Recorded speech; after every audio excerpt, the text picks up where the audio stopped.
Halo teman-teman semua, kembali lagi di channel YouTube-nya aku. Di video kali ini aku bakalan ngebahas soal UTBK, yaitu tentang penalaran umum atau subtes PU gitu ya. Yang mana subtes penalaran umum ini merupakan subtes yang cukup mudah, tapi itu seringkali mengecoh pemikiran teman-teman semua gitu.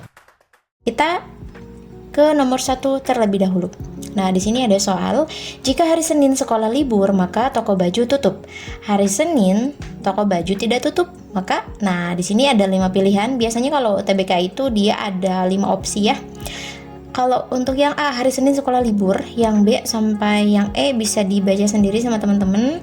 Kalau untuk soal seperti ini, kita lihat atau kita perhatikan di sini ada 2 premis ya. Untuk premis pertama, jika hari Senin sekolah libur, maka toko baju tutup. Untuk premis keduanya, hari Senin toko baju itu tidak tutup. Nah, kalau kita bingung menarik kesimpulan soal yang kayak gini tuh kayak gimana, nah bisa kita misalin. Karena di penalaran umum sendiri, di sana terdapat beberapa rumus logika yang mana ketika kita bingung mengerjakan sebuah soal yang mana di dalamnya itu terdapat beberapa pertanyaan dan pernyataan, maka di sini kita bisa menggunakan rumus tersebut.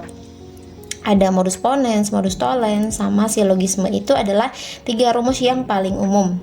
Nah, di sini kita misalin untuk premis yang pertama atau pernyataan pertama, jika hari Senin sekolah libur itu kita misalin jadi P, maka toko baju itu tutup.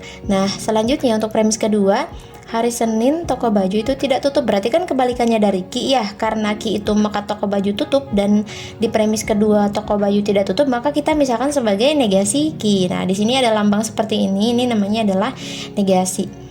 Kemudian bisa kita tuliskan rumusnya seperti ini.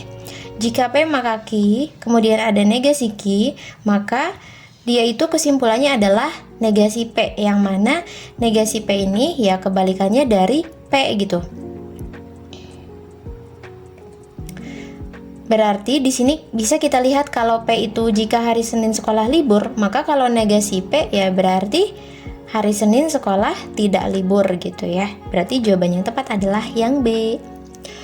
Selanjutnya kita ke nomor 2. Bonus liburan ke luar negeri akan diberikan kepada agen properti perusahaan Dama yang mampu menjual properti dengan total penjualan minimal 4 miliar dan telah bekerja selama lebih dari 1 tahun.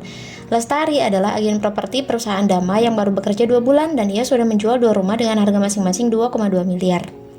Nah, di sini ada kesimpulan. Terus pertanyaannya, manakah pernyataan berikut yang menggambarkan kualitas simpulan tersebut? Jadi kita disuruh untuk menentukan kualitas simpulan ini tuh apakah dia benar. Kalau benar itu berarti kan sesuai sama teks yang ini ya, yang di atas. Terus apakah dia itu mungkin benar? Kalau mungkin benar itu kayak mendekati gitu. Terus kalau pasti salah ya berarti bertentangan sama yang ada di sini gitu kesimpulannya. Kemudian kalau tidak relevan dengan informasi yang diberikan ya berarti nggak ada kaitannya gitu, tidak nyambung antara paragraf yang ada sama kesimpulan yang ada. Kemudian yang E itu tidak dapat dinilai karena informasi tidak cukup. Nah, sepertinya kalau kita lihat dari paragraf ini atau pernyataan ini, informasinya sudah cukup ya teman-teman. Yang berikutnya, kita lihat simpulan berdasarkan informasi dalam teks tersebut adalah Lestari merupakan agen properti yang layak mendapatkan bonus liburan ke luar negeri dari perusahaan Damai. Nah, kita lihat kalau misal kita simpulin sendiri nih, apakah dia itu berhak mendapatkan bonus atau tidak?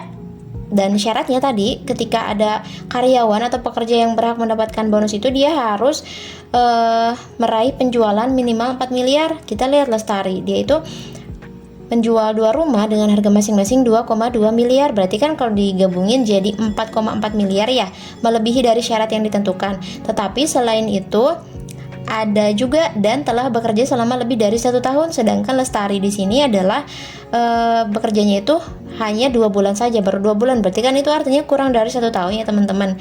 Berarti ini kesimpulannya itu tidak sesuai sama ini gitu, salah. Berarti jawaban yang tepat itu adalah C. Nah, di sini kenapa kita simpulkan salah? Karena Di sini dikatakan minimal 4 miliar dan telah bekerja selama lebih dari 1 tahun. Di sini ada kata penghubung dan.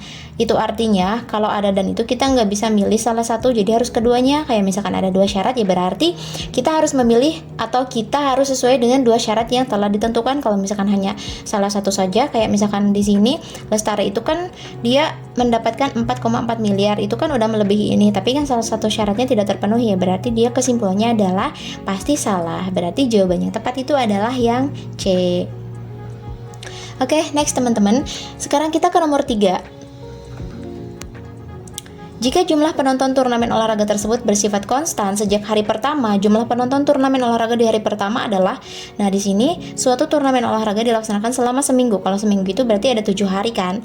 Jumlah penonton turnamen olahraga tersebut dari hari ketiga sampai dengan hari ke-7 berturut-turut adalah 66, 73, 70, 77, dan 74. Selanjutnya perlu kita ingat, katanya turnamen ini dilaksanakan selama seminggu. Kalau seminggu itu kan berarti 7 hari ya. Kita lihat di sini kita punya dari hari ketiga sampai hari ke-7. Kemudian yang ditanya adalah jumlah penonton turnamen olahraga di hari pertama, berarti yang ada di sini gitu ya. Tapi sebelum kita menentukan berapa sih angka yang menempati angka 1 ini, kita harus tahu dulu polanya. Nah, kalau menemukan soal seperti ini, berarti ini masuknya ke dalam soal barisan dan deret gitu. Di sini dari 66 ke 73, ke 70 dan seterusnya, ini polanya seperti apa? Nah, kita dapatkan polanya adalah seperti ini. Dari 66 ke 73 itu adalah ditambah 7, kemudian dari 73 ke 70 itu dikurangi 3 dan seterusnya. Jadi ini polanya berulang ya teman-teman. Begitupun dengan yang ada di sini bilangan untuk mengisi angka 1 sama angka 2. Berarti di sini kita terapkan juga pola plus 7 minus 3 gitu ya. Berarti di sini angka yang berada tepat di bawah angka 2 adalah angka berapa sih yang kalau dikurangi 3 hasilnya adalah 66. Atau kalau kita bingung hitung kayak gitu, kita bisa balik aja operasinya. Jadi kebalikan dari sini, kalau di sini negatif berarti jadi positif, kalau di sini positif berarti jadi negatif. 66 dikurangi ditambah 3 berarti kan hasilnya 69. Nah, selanjutnya ini 69 karena di sini positif, kita kurangi 7 berarti hasilnya adalah 62. Nah, berarti jumlah penonton turnamen olahraga di hari pertama itu adalah 62. Jawaban yang tepat adalah yang A. Next, kita ke nomor 4. Di koloni Mars pada tahun 2100, oksigen, air, dan makanan diproduksi dengan rasio 5:4:3 untuk mendukung kehidupan. Nah, kalau rasio ini, rasio merupakan perbandingannya teman-teman. Jika persediaan oksigen yang digunakan dalam sehari adalah 50 liter, berapa liter makanan yang dibutuhkan selama 4 hari?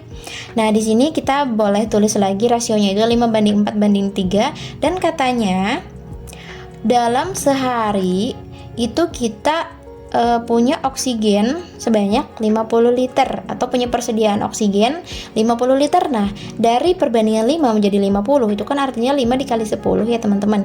Berarti ketika kita kalikan 5 dengan 10, kita juga harus mengalikan perbandingan yang lain dengan angka yang sama, yaitu dikali 10 juga 4. Kalau kita kalikan 10 berarti hasilnya 40. Kemudian 3 juga sama, kita kalikan 10 maka hasilnya adalah 30. Nah, ini merupakan persediaan oksigen, air, sama makanan. Dan yang ditanyakannya itu adalah berapa liter makanan yang dibutuhkan untuk 4 hari. Di sini kalau perbandingan makanan itu kan yang terakhir ya, yang 3. Ini kalau dalam sehari itu kita punya 30. Kalau untuk 4 hari berarti ya tinggal kita kalikan saja 4. 30 dikali 4 hasilnya adalah 120. Maka jawabannya itu adalah yang B.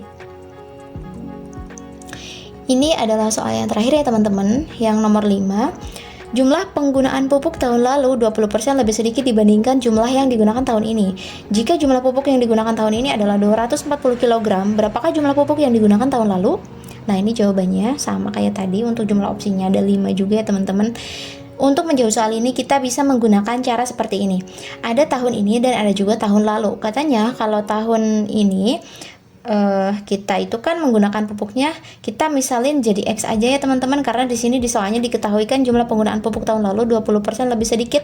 Nah, berarti kalau kita simbolkan ketika tahun ini kita misalkan sebagai X, maka kalau tahun lalu 20% lebih sedikit dibandingkan tahun ini tuh berarti X kita kurangkan 20% dari X ya, berarti berapa?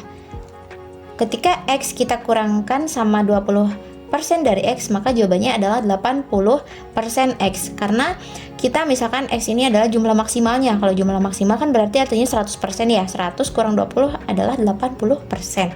Selanjutnya kita ingat kembali kalau X itu dia itu adalah 240 kg jumlahnya.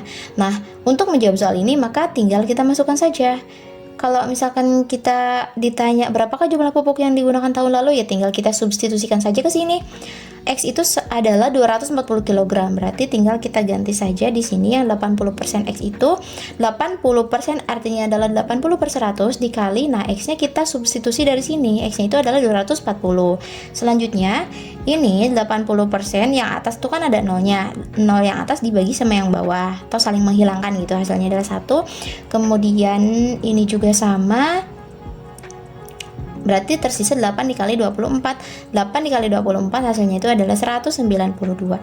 Nah, jadi jumlah pupuk yang digunakan tahun lalu itu adalah 192 kg. Jawabannya itu adalah yang D.